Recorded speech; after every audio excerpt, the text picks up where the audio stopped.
microphones are kind of like the electric system. They can be unreliable, so I'm not going to get behind one. In addition to that, I know they got y'all standing over there, so I'll keep it short. I know that. It's a setup every time. And I don't have any written notes, because if I have notes, I'll be brief. So I'm just going to wing it. So y'all, I'm real proud to be here. I'm proud of what you do. We got a lot in common. Okay? I'm a product of an independent school education. Okay? I went to Wade Hampton Academy with Judge Gibbons back there. It's Orangeburg Prep now. My whole family went there.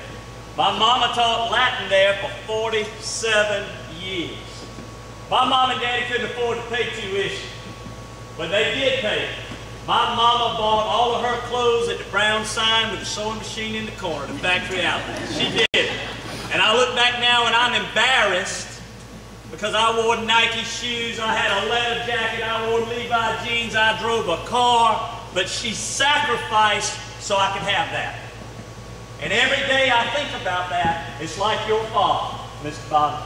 They sacrificed so we could have what we have here today. And you don't know how blessed you are to be able to come here today and simply open a meeting in prayer and thank the good Lord for all the blessings He has bestowed upon us. They can't do that in a public school. They won't do that in a public school. And thank God that is still a driving principle that we have at SCE&G. Let me tell you about SCE&G. Back in 1965, you think you're facing hard times with enrollment? You think the economy is bad? Back in 1965, 7 groups of men gathered in Orangeburg, South Carolina, and they said, we've had enough with the public school education system. We've had enough with the state. We want to educate our children, and we want it to be like the legs of academics, athletics, and moral, spiritual integrity and ethics. And that's what SCE&G is founded upon. And when I look at the eyes of your children on those web pages, I look at when you file in here, I look at the interaction that you have, we succeeded. They succeeded. So in 1966, it's out on the sign, y'all were one of the original schools that started. And look at where we are today. Were they successful? You know, y'all are the only school that has had to rebuild a school because of the tornado that came through. So y'all are even more special out of those 7 that first started this. So we started with 7 schools. You think you got challenges? They didn't have a building. They didn't have a bus. They didn't have teachers. They didn't have students. They didn't have school supplies. They had nothing. You think they had a challenge? Do you think they had a challenge? Today we have over 120 schools and we have over 30,000 students, and we're turning away people in North Carolina who want to come and be a part of SCE&G because they only want to come here for athletics. They only want to come and play 3A football. And we say, no, Coach, no offense. You've done great, baby. I'm proud of you. Your football team has done outstanding. You have. You won it right there on my home. My kids go to Wilson Hall. I got one who's a sophomore at Clemson and one who's a junior at Wilson Hall. The reason my kids are at Wilson Hall, they started another SCE&G school. The reason I picked them up and I moved them to Wilson Hall is because I wanted them to know that there were more things in life than doctors and lawyers.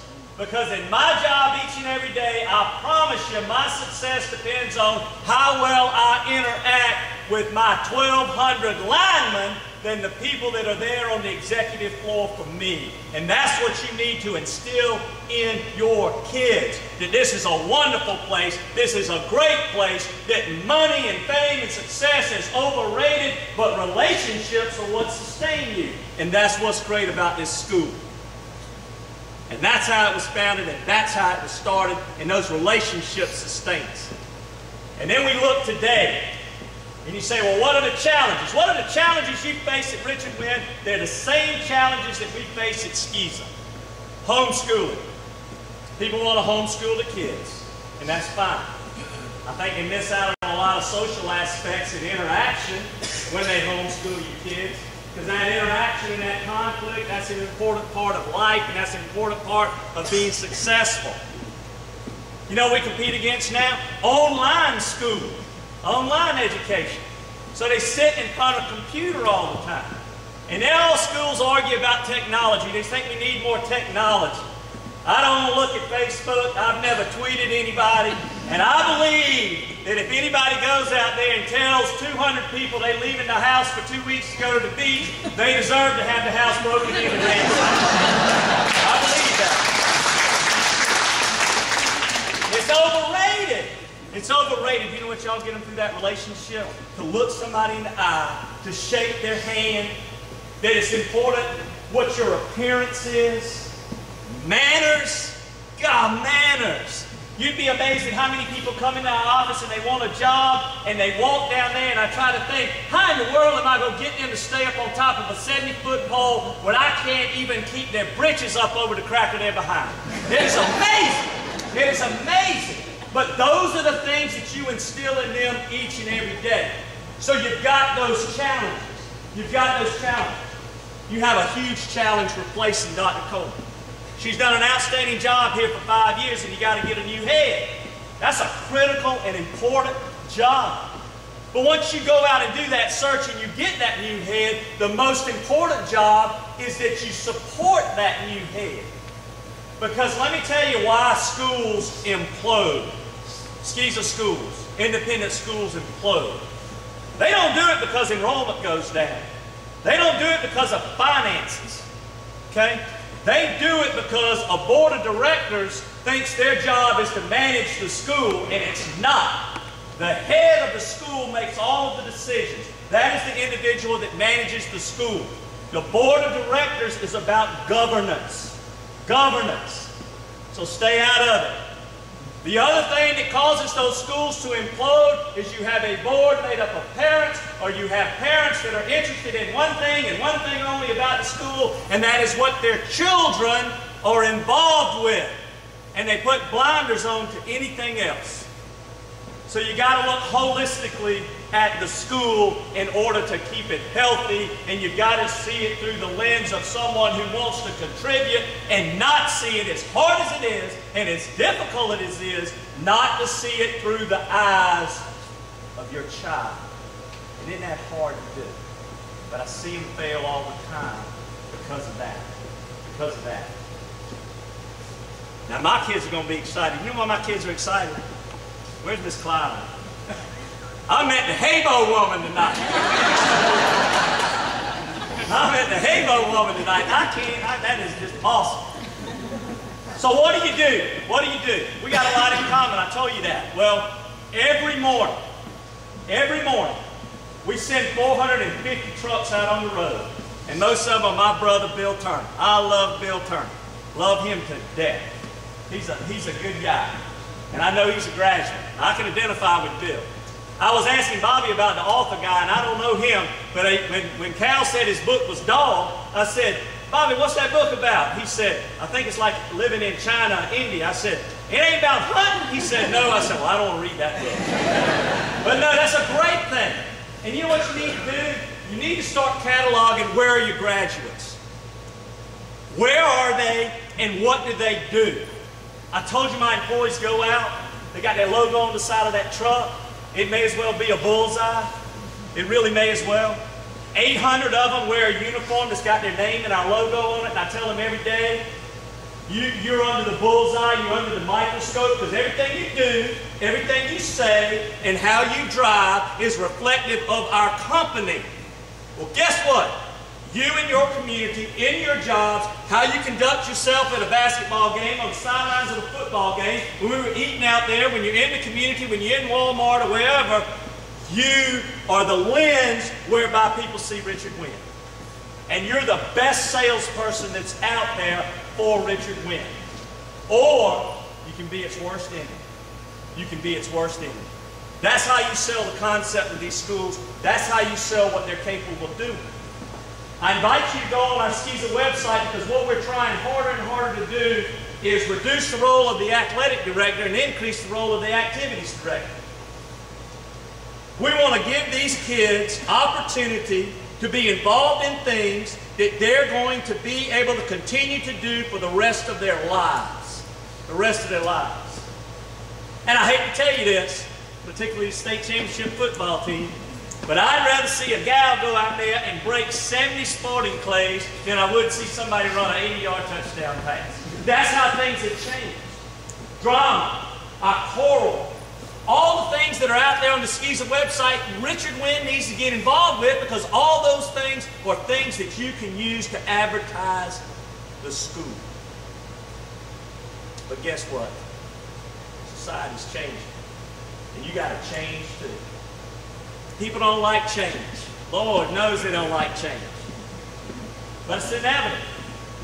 And when change hits you and your family and this institution, this school, you got two choices and two choices only. You're either going to get bitter or you're going to get better. And those are the only two choices you have. And those that get better don't survive, but those that get better thrive. So think about that when you're forced to go through change. Think about that. It's all about leadership. And you parents have to be leaders. The headmaster can't do it, the board of directors can't do it all, the teachers can't do it all, the president of the student body can't do it all. It takes you parents to step up and be leaders. And understand that leadership is 25% the things you have to do, and 75% of leadership are the things you don't have to do. Don't have to do. For me, 25% Securities and Exchange Commission, OSHA, Electric Safety Code, various things such as that. Things you have to do. The things you don't have to do that really make a difference are in those relationships you have with others. And it's not just when things are going good in your life and in their life, but it's when you have those tough challenges that you put yourself shoulder to shoulder and you take on whatever life brings your way in order to be successful. That's what leadership is all about. Somebody said, give me an example. Y'all gonna hate my guts when I give y'all this example, but I'm gonna give it to you, okay? Get your truck or your car if you want to see leadership. Carry yourself down to the grocery store and park over on the side, okay? And watch what people do with shopping carts. They'll tell you everything you need to know about being a leader. Think about it with me now, and y'all bear with me. There are 4 parts of it, okay? Number one, there are people that come out of the grocery store with a shopping cart in a cart full of groceries, and they push it right out the parking lot. They take it home. They steal it. They're criminals. You cannot be a leader if you can't follow the rules. And there are rules that govern what you do here at this school, and you shouldn't bend the rules, you shouldn't break the rules, and you shouldn't come up here whining on behalf of your child because they broke the rules. That's important. And don't make excuses for it. You cannot be a leader, and you're not setting a good example if you can't follow the rules. All right? What do other people do? I hate these people. They bring that shopping cart out of that grocery store. What do they do? Put the groceries in the car, and then what do they do with it? They leave it. You got it. They leave it right there. They leave it right there. Guess what? You're a family. You're a school family. And you can't be a leader in that family if you can't take care of your own personal responsibility of what you need to do. There are other people, they come out, they take the shopping cart, put the groceries in the car, then what do they do with it? Put in a little receptacle right there, right? What did they do? They did exactly what they were supposed to do, didn't they? They did exactly what they were supposed to do. They did the 25% of leadership. They did the 25% of leadership. Do anything wrong? No. They didn't do anything wrong. They did exactly what they were supposed to do. But you know, when you face difficult times like we face now, and you have challenges of charter schools in your backyard, economy and things of that nature going on, that don't cut it. That simply does not cut it. What do you got to do? This way y'all gonna hate me tomorrow. Huh? You get there and you put your groceries in the car, and you take that cart and you round up at least 2 or 3 strays. I told you you'd hate my guts. And you roll it back in that store. Somebody said, do I get an exemption if it rains? I said, no, you don't. It's all right. But what have you done? You've done that 75% that is leadership, and in using that 75% of what is leadership, what have you done with that very common scene? Made it better. Made it better. Let me tell you this. Every morning when you wake up, you better have that as a priority. To make your life better, to make your family better, and to make this school better. That's how you are successful. And you got to keep it in priority as far as what's important. I'll tell y'all a story. There was an ice storm back in 2004. Mr. Bobby will tell you, he was there. We probably had about 150,000 customers out. And the most important thing in my life was getting those lights back on. Most important thing. Didn't care about anything else. I stayed at work for a week. Bill Turner, he was right there with me. Didn't go home for a week. Didn't see my wife, didn't see my son, didn't see my daughter. I was doing my job. What was important? What was important? Well, like anything else, after a week we got the lights back on. Eventually we even get your lights back on. We get them back on. I was feeling pretty good because I did my job. I did what was important. I remember I slept through the Super Bowl that weekend. I went to work on that Monday, and my wife started calling me. Calling. I was in a meeting. I got frustrated. What's she calling me? I went there, answered the phone out in the hall, and said, "What do you want?" She's crying on the other end. She said, "I need you to come to Richmond Memorial Hospital right now." I said, "Are you okay?" She said, "It's not me, it's Elliot." Elliot at the time was my 6-year-old daughter.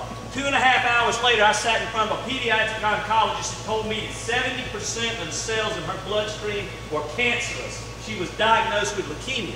And I can tell you right now, since that day, I haven't given a darn if anybody in the state of South Carolina has power or will ever have it again. And I will tell you something else.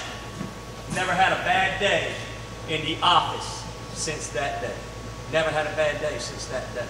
Because your family, your immediate family, this community, and this school family is what truly, truly matters when it's all said and done. He picked at me about being a farm boy, and I really am from a town of 33. Brian can attest to that. You know, I got to say this, though, about the SCE&G kids. You want to see the difference? And y'all make sure y'all tell Senator Creighton Coleman I said this. You really want to be impressed? Come up there when there's SCE&G School Government Day at the State House and look at those kids. Talk to them when they're crossing the street. Look at them when they're getting off the bus. Watch them walk up those steps going into that State House. See how they're dressed. See what manners they use. And it will make you weep. It will make you weep tears of pride for what you accomplished that the rest of the world can't even identify with. Can't even identify with. That's the product that your collective hands turn out day in and day out. When I went to school, I became friends with all the folks that we played ball against in SCE&G. And it's those relationships. Brian and I were on the same Saturday morning basketball team. We were at Citadel together. When I walked in here, the first thing I thought about was Mr. Matt Gibbons, his father, who sat there, and he was a great artist, and he drew caricatures of all of us who were on the green team Saturday morning, green machine, and he did caricatures of us, and I still have that. I still have it. But you know what? All of my yearbooks sit in a bookcase in a room that used to be my room, gathering dust. I haven't cracked them open in over 20 years. I couldn't even tell you where my diploma is. Now, my mama could dig it up in about 2 minutes, but I can't even tell you where my diploma is. Don't know where it is.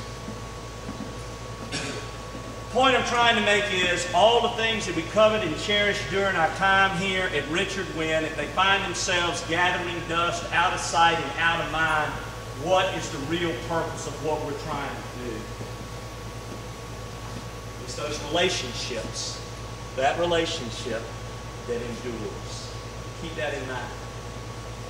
Now back to the farm thing. The only magazine I get until they come out with that Garden and Gun magazine was Progressive Farm. They always have their cornerstones in the back. And I'll leave you with this, and I'll shut up. It goes like this.